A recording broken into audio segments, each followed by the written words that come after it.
Ha, maraming nurse na napunta dun sa COVID-19 thanks sa Camox Philippines. Marami tayong mga kababayang nurse at nurses na napunta on medical mission dyan sa Saudi Arabia. And they knows it well. Kung ako yung findings ko is COVID-19, ano pa kaya sila? They too will have to accept that it is COVID. However, iba yung klima natin sa Pilipinas, iba yung klima dun sa ibang bansa.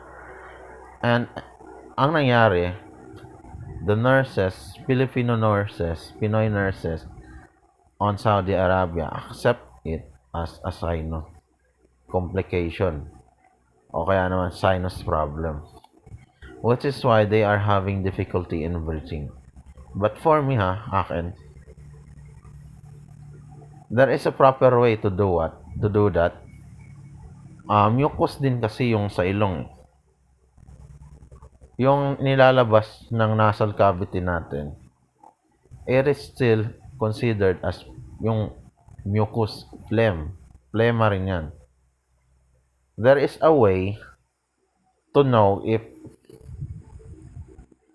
infected ka, and that is sputum test. You will collect your phlegma, kaya naman yung nandito napuproduce sa nasal cavity mo. You will have to check it. Kung meron nga bang, hindi ko alam paano ginagawa yung sputum mo.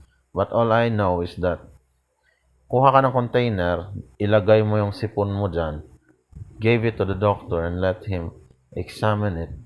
Kung ano mang virus o kaya naman bacteria ang pumasok dyan, ba't nagdurugo, ba't kulay purple at saka green. That's sputum. Pero in fairness naman, iba talaga ang Pinoy nurses. Kinaya nila yung ganyan na Ako gusto kong bumalik, promise. Nakikipag-away ako kay nanay dito. Gusto kong bumalik ng Saudi. Doon sa Hazan.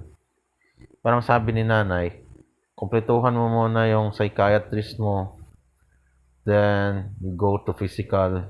Sabi ni Ma'am Tony. Then, that's the time na rebook natin yung flight mo. Para ma-clear ka. Because, meron tayong mga Muslim brothers doon and they needed help. They needed help the most.